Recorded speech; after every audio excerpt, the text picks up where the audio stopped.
contributions or influencing projects, we have several roles that have been done since I came in.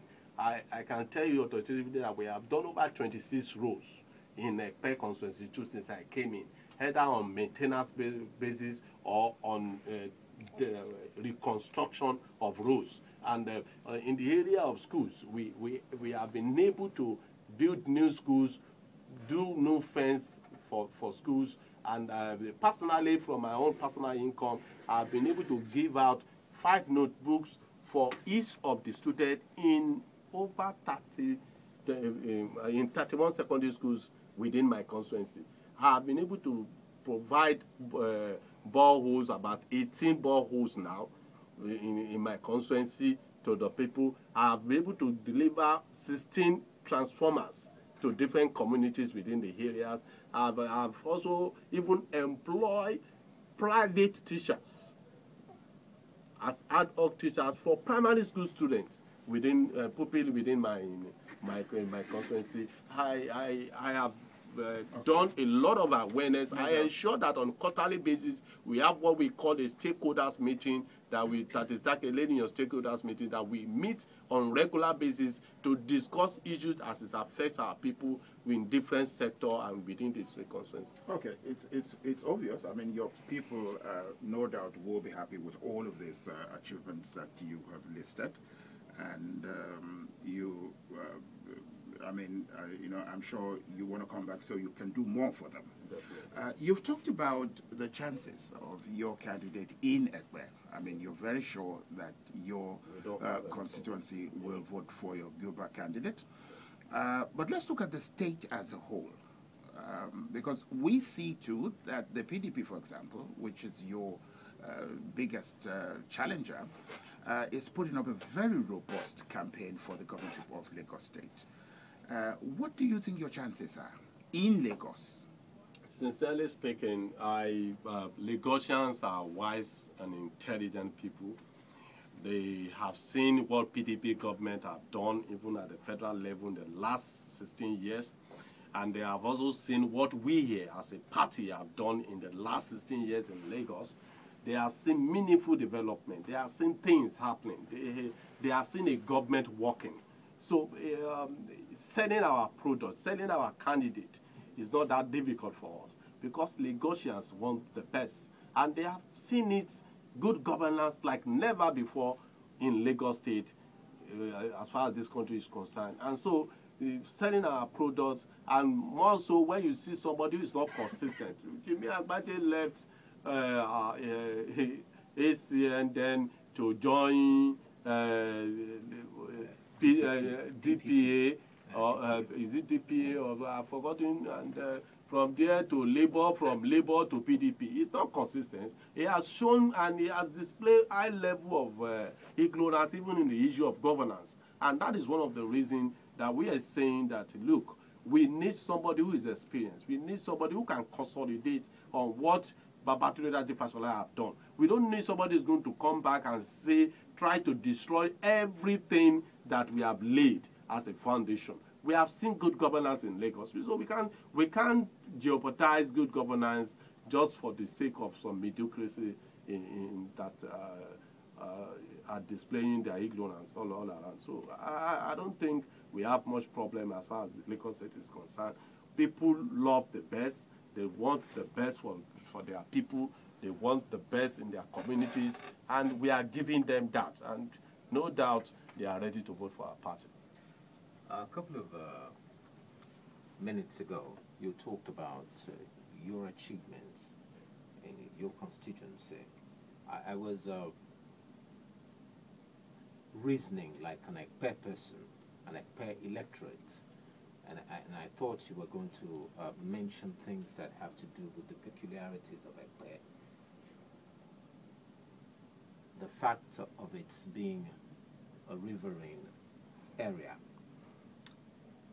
Aquaculture is very important to the people in that part of the state. Yeah. Fishing is a very important pastime in Ekpe. And fishing provides one of the most veritable sources of protein for any nation, you don't have anything in the area of aquaculture to improve the lives of the many fishermen in your community? I must, like I said, I have so many that I at times I even forgot that I've done one or two things in that aspect. Okay. I must confess to you that I've been able to give some of them their equipment in terms of the canoe, in terms of the machine, in terms of the fishing net and all sort of things. I have assisted in so many ways to ensure that that sector is moving, and we continue to promote fishing. And we talk about the market. We have the market in our domain that are responsible to showcasing those products, the farm products that we have in that area. We have the not only the aquatic produce that we talk about. We also have the farms. We have people who are specialized in gari producing schemes. We have the different other. Is it as part of the Agric Youth Empowerment Scheme? Yes, and Lagos State also have what we call the Agric Years in Araga. It's part of my constituency, and that place provide for so many things within the state. We have the poultry. We have even the gari processing factory in the Agric Years. We have so many farm agricultural. It serves as an agricultural institute to the state, and also as a basket of food for the generality of Lagosians. A lot of people think that Africa should export, in quotes, export fish to other parts of the state, and even possibly to other parts of the country. We do. When you need, you do that on a large scale. You don't do it on a large scale yet.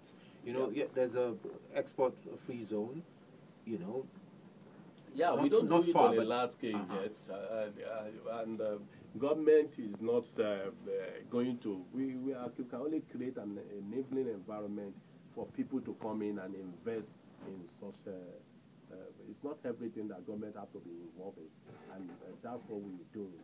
We are creating that enabling environment for people to come in and do business with our fishermen, and that is going on. That's another thing I'd like to take. I'd like you to talk about is the fact of the fertilizer government promulgating a law that concerns excavation, sand excavation. There was a time some people I know were going to go into that business, and the story was that the laws are so stringent that they frustrate people from going into that business. In fact, I had a friend who already made the very giant boats that they used to go deep in the sea to. You are part of the house that made such law.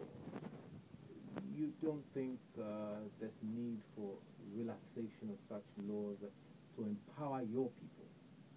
No, I don't think so. I don't think we must follow the rule. We must abide by the rule.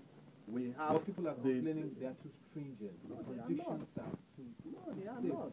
What is obtainable in advanced countries? Can you just come in and start digging or escalating sand everywhere? There are laws to be followed. There are processes. There are programs of government that we need to follow. We don't just make laws. We ensure that we have experts on different fields that comes in, and that's why we have the public hearing whenever we want to make any law in Lagos State. And those public hearings avail us the opportunity of hearing from experts telling us this and this is what is obtainable, and we don't want to go below that. We have a standard, and we must maintain that standard in Lagos. Honorable, before all the primaries that produced all the candidates for the various political parties, we saw in Lagos that your speaker, the current speaker of the Lagos House Assembly, indicated his intention to vie for the governorship of Lagos under your party. Well, I'd like to assume that all of you who are members of the House, or at least most of you, would have identified with his aspiration because he's your speaker. Definitely. He's also an affair. Okay. Well, the primaries took place, and he wasn't the one that emerged as, as your party's candidate. Just like we saw in the other party, there were allegations that a godfather somewhere influenced who emerged as the candidate of your party.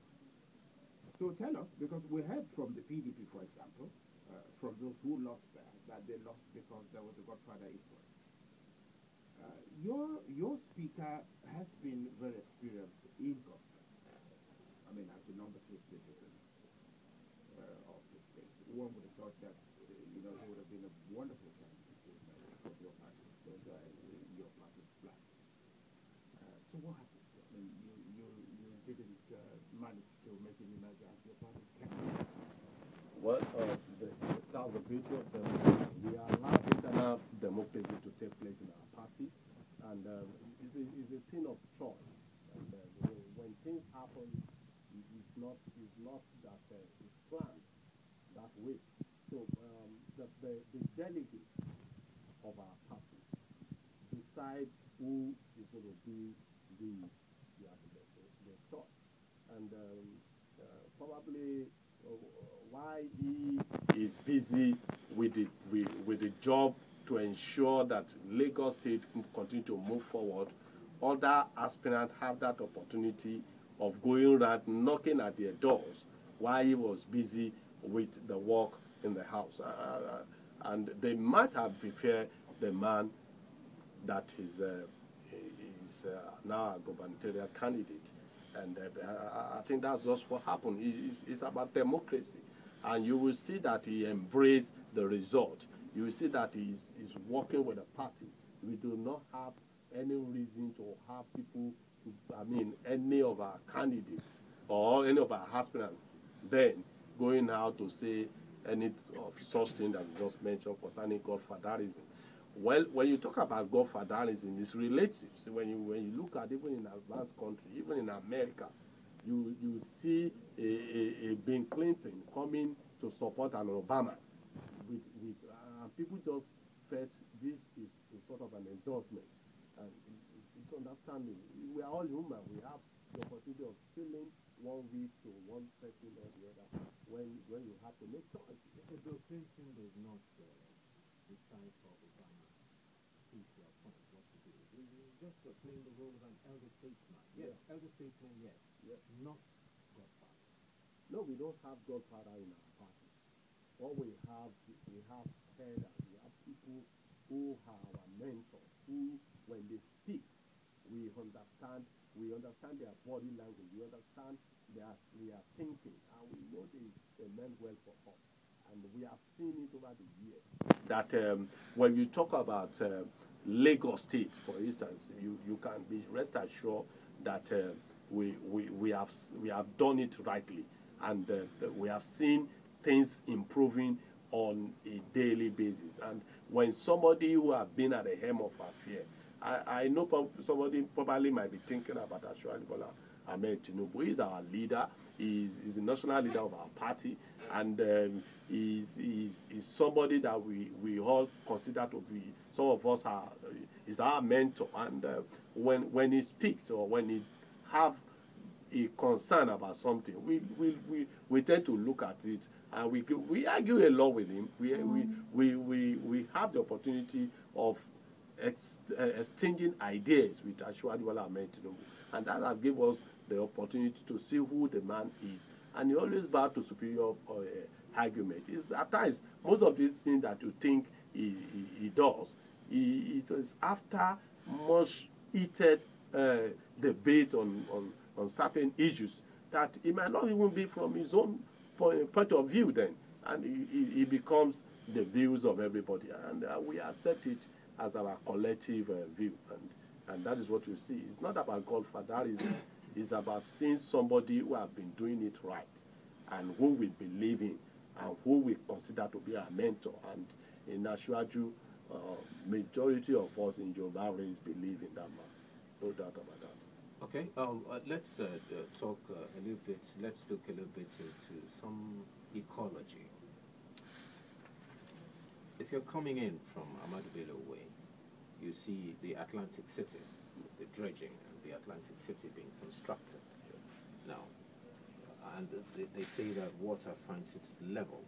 Have you considered the possible effect of that on Epe in the future? Because I've had people say, I've had people in that area, in that field, say it would have effect on neighboring areas like Epe on the long run. And that's why one of the reasons that the law that you just referred to must be seen to be so. And we must ensure that we obey the law as it is. And once we know that something is going to affect us, we must guide against it. And I don't think what is going on there. We have experts. I'm not an expert on that on that field, but I know we have experts, and nothing happens in Lagos without us following the rules of the laws that guides it. So I believe that those who are in charge are following the rules as far as Lagos State is concerned. Honorable, the elections were postponed. I mean, I don't know because I'm not a politician. They've also quarreled with the reasons for the postponement. You are a politician, so two questions. Did it hurt you, the postponement? And why do you think the elections were postponed, apart from the reasons that the Independent National To be sincere with you, sir, there's no problem if it was the INEC that came up to say we are postponing this election for logistic purposes. No, but it was INEC that announced the postponement. Yes, it was INEC. After being instructed, so to say, because the military men said, look, we are not going to provide you security. And that means all your hard work staff are in danger. You yourself are in danger. So if you hear that, as the head of an organization, will you still go ahead to conduct such an election? And that is what INEC have done. The guy have just told us that this is the reason he and his group, they are ready for the election. But we can't proceed just because we got a memo from the defense headquarters telling us that our life is not safe. Let me tell you this.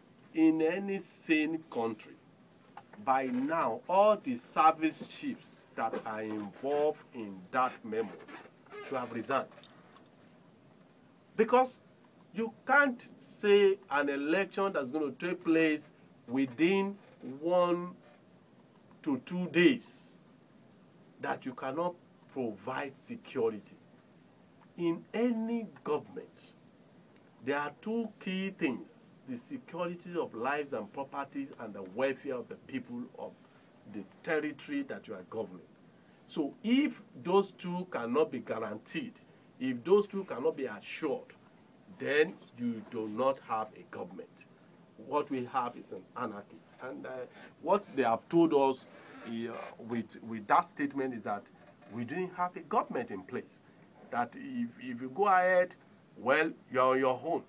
And it's unfortunate for us. Well, a lot of people, I'm sure, would liken that to what's happening in Lagos. Area boys, motor out. We say because there's no rain as we speak. Do we say because of that there's no government in Lagos? what you are saying is foreign to me personally. When you say the area boys, You don't use the motor park, so you won't understand. No. I use the motor park. My people use the motor park. I use the motor park. So you can't tell me that I have opportunity of taking my family, my friends, and all to the motor park to rent out the buses. So You do? Yes, I do. So it's not an issue that you say I don't use the motor park or what happened at the motor park. There is no way we can have a perfect system in any system in the world, Including the federal government at the federal level too. Fine. Yes, I'm not talking about perfect system. I'm talking near perfect. That's what I'm talking about. But where we have it so worse that those who have to provide certain services as important as security, we tell the whole world that they cannot offer that security to us. And mind you, in Lagos State, we don't have the state police. It's still the federal police. So if you see an area boys that have done something wrong, it is a responsibility of the federal government police to arrest such area boys and ensure that they face the music. So it's not our problem, and that's why some of us are at the forefront of agitating that we must practice true federalism, where we can have a state police. If we have a state police, that the governor of a state can say he's the chief security officer. He's just a coordinator as far as I'm concerned. It's not the chief security officer, because the chief security officer is the commander-in-chief of the armed forces, who is in Abuja, the president, and he has all those rights and responsibility to himself in office, and those are the issues. But when you talk about area boys, we have, and that's why we say we must follow the rule. We must obey the rule. There must be an opportunity for the police to that institution should be strong enough to arrest when needed. Look at what happened in River State, for goodness sake. If it were in any same country, the police would have addressed the state and tell us that they have arrested 1 person, 2 persons, and this is what is going on. This is the process they are taking, and this who, and they will have informed the public and provide the necessary security even when there is going to be a rally. You're listening to Election 2015. It's reaching you on 99.3 Nigeria Info. Election 2015 is brought to you by the News and Current Affairs Department of 99.3 Nigeria Info. And our guest is Honorable Segun Olulade, Chairman, Information, Security, Strategy and Publicity, Lagos State House of Assembly. He's also seeking re-election to go to the Lagos State House of Assembly representing Ekwe constituency 2. We'll take your calls now, so you make your contribution to a start like this. Hello.